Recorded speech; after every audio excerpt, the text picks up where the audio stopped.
اللہ یسجدوا للہ الذی یخرج الخبء فی السماوات والارض، کیوں نہیں سجدہ کرتے اللہ کو جو نکالتا ہے آسمانوں اور زمین کی چھپی چیزیں۔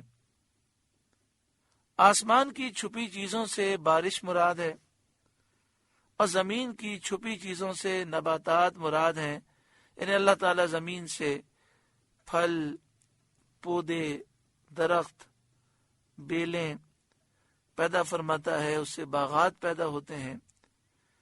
وَيَعْلَمُ مَا تُخْفُونَ وَمَا تُعْلِنُونَ، اور جانتا ہے جو کچھ تم چھپاتے ہو اور جو تم ظاہر کرتے ہو۔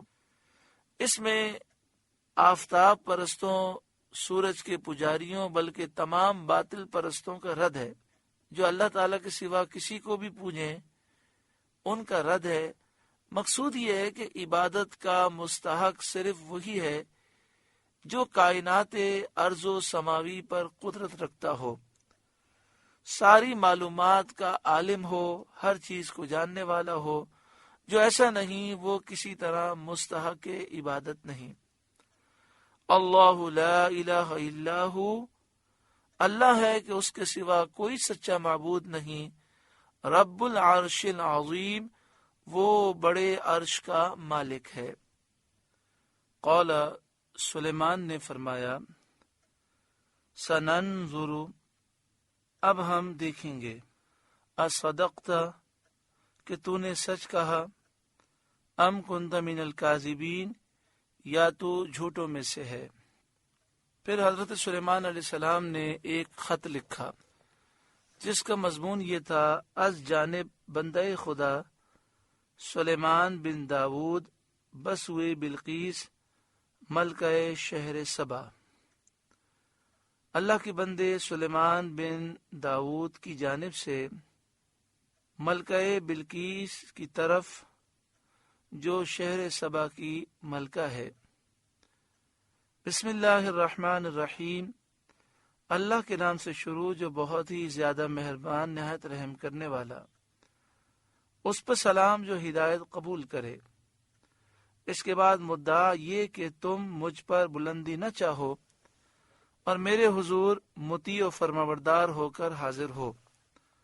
یہ لکھنے کے بعد آپ نے اس پر اپنی مہر لگائی اور ہدہد سے فرمایا، اذهب بکتابی ھذا، میرا یہ فرمان لے جا، فالقہ الیہم، پھر ان پر ڈال دے، ثم تول عنہم فانظر، پھر ان سے الگ ہٹ کر دیکھ، ماذا یرجعون، کہ وہ کیا جواب دیتے ہیں۔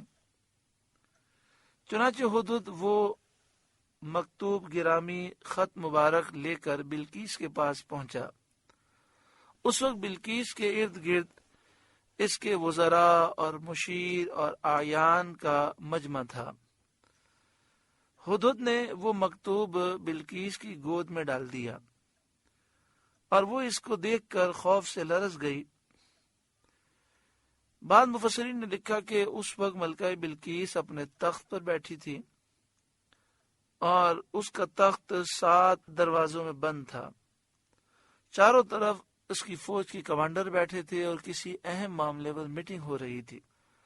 ہدہد روشن دان سے وہ داخل ہوتا رہا اور پھر آخر میں جہاں ملکہ بلقیس بیٹھی تھی اس کمرے کے روشن دان پر ہی چھپ کر بیٹھ گیا اور پھر بڑی آہستگی سے ملکہ بلقیس کے اوپر آ کر خط اس کی گود میں ڈال دیا۔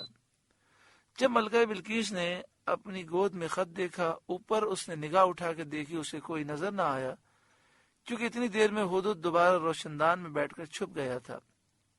تو اس طرح جب خط پہنچا تو اس پر ایک ہیبت طاری ہو گئی، اور پھر جب اس نے خط پر ایک عظیم مہر دیکھی اور پھر اس نے جب خط کھولا تو اس میں دیکھا کہ یہ خط بہت مختصر ہے اور بڑا جامع ہے، اور پھر اس کی ابتدا اللہ کے نام سے ہو رہی ہے۔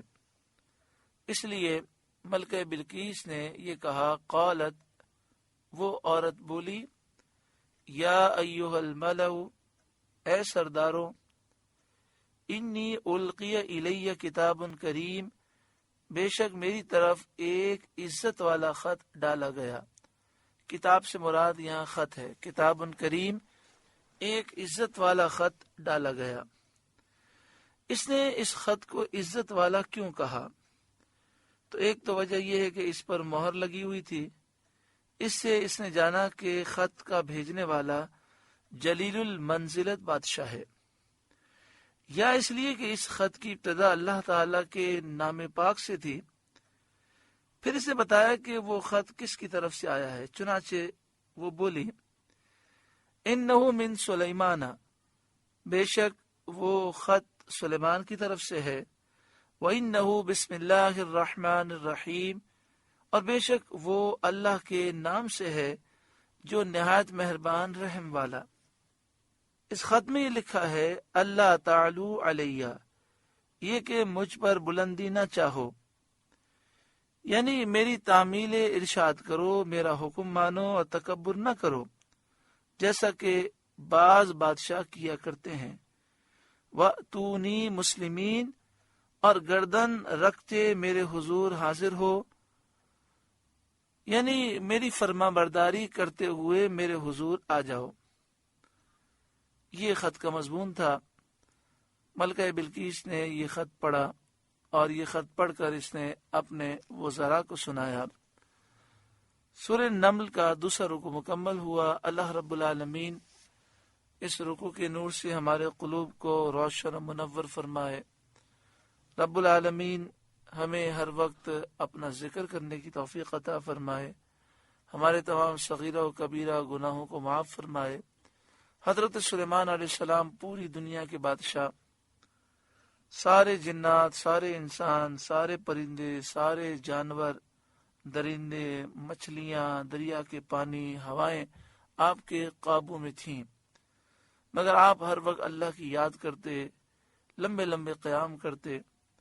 آج ہمارا چھوٹا سا کاروبار اور چھوٹی سی دنیا کی مصروفیتیں ہیں، مگر پھر بھی کتنی دفعہ رب کو بھول جاتے ہیں.